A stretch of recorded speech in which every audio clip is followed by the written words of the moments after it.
ஏ guys, எல்லாரும் எப்படி இருக்கீங்க? சந்தோஷம் அப்படின்னா நம்மளால தான் சந்தோஷமா இருக்கணும். ஏன் இதை நான் முக்கியமாக சொல்றேன்னா, நம்ம யாராவது ஒருத்தவங்க நம்ம கிட்ட நல்லா பேசிட்டா சந்தோஷமாயிடுறோம். இல்லை நமக்கு ஒரு பிடிச்ச ஒரு விஷயம் யாராவது ஒருத்தவங்க பண்ணிட்டா சந்தோஷமாயிடுறோம். ஸோ இந்த மாதிரி பண்ணி அடுத்தவங்களோட நடவடிக்கையால நம்ம சந்தோஷமா இருக்கிற மாதிரி ஒரு டிபெண்டன்ஸ், அடுத்தவங்க ஏதாவது சுத்தி இருக்கவங்க நமக்கு ஏதாவது பண்ணாதானோ இல்லை சுத்தி இருக்கவங்களாலேயோ அதனாலதான் நம்ம சந்தோஷமா இருக்கிற மாதிரி ஒரு சிச்சுவேஷன் நம்ம கிரியேட் பண்ணிக்கிறோம்.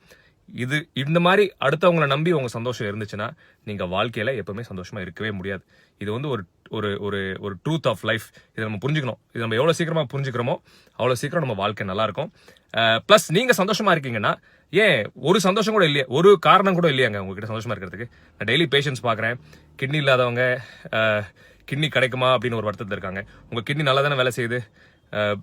ஆக்சிடென்ட் ஆனவங்க, கை கால் இழந்தவங்க ஐயோ அப்படின்னு சொல்லி வருத்தப்படுறாங்க. ஏன் உங்ககிட்ட கை கால் இருக்கு இல்லையா? ஏன் எல்லாத்துக்கும் மேலேயும் நீங்க சுயமா நடக்க முடியுது இல்லையா? நான் நிறைய பேஷன்ஸ் பாக்குறேன், நடக்க கூட முடியாது, அவங்களால பேச முடியாது, பல இன்னல்கள். ஸோ அதெல்லாம் இல்லை இல்லையா? ஒரு உடம்பு உங்களுக்கு இருக்கு, நீங்களா நடக்க முடியுது, நீங்களா செயல்பட முடியுதுனாலே அதுக்கு மேல ஒரு காரணம் சந்தோஷமா இருக்கிறதுக்கு வேண்டாம் நண்பர்களே.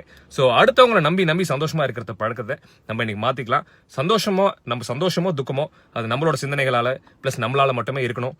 அப்படி இருக்கிற சந்தோஷம் தான் வாழ்க்கையில நிலையா இருக்கும் நண்பர்களே. Don't give the power to others to make you happy. Love you all. Have a fantastic day, friends.